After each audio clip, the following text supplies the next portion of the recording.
আজকে আমরা মুর্শিদাবাদ থেকে কলকাতা হাইকোর্টে আমরা এসেছিলাম বিকাশ ভট্টাচার্যের মাধ্যমে যে একটা কেস করার জন্য। মুর্শিদাবাদ জেলায় 11 লক্ষ যারা ভোটার, প্রকৃত ভোটার, তাদেরকে বাদ দেওয়া হয়েছে। ফলে খুবই সমস্যার মধ্যে ভোটাররা পড়েছে এবং আতঙ্কিত হয়েছে। তারা অ্যাডজুডিকেশনে কিংবা ডিলিট, একেবারে জলজান্ত মানুষ অথচ ডিলিট হয়ে গেছে, সেই ডিলিট হওয়া ভোটাররা তারা আর ভোট দিতে পারবে না বলে আশঙ্কা প্রকাশ করে। আমরাও তাই মনে করি। এখন কবে কোর্টের মাধ্যমে বিচারাধীনের মাধ্যমে সেই বিচার হবে আর তারা কবে সাপ্লিমেন্টারি হবে, এখানে কোর্ট বলেছে যে নমিনেশন দেওয়ার আগে পর্যন্ত একটা বেরোবে এবং যারা ভোটের আগের দিন পর্যন্ত ভোটের যাদের নাম বেরোবে তারা ভোট দিতে পারবে।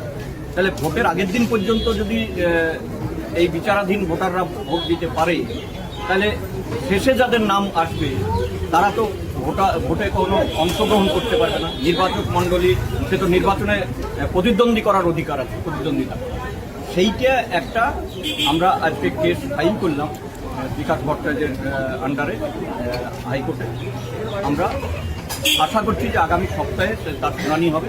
আমরা বলছি যে প্রকৃত ভোটার যারা, তারা যাতে বাদ দেয়।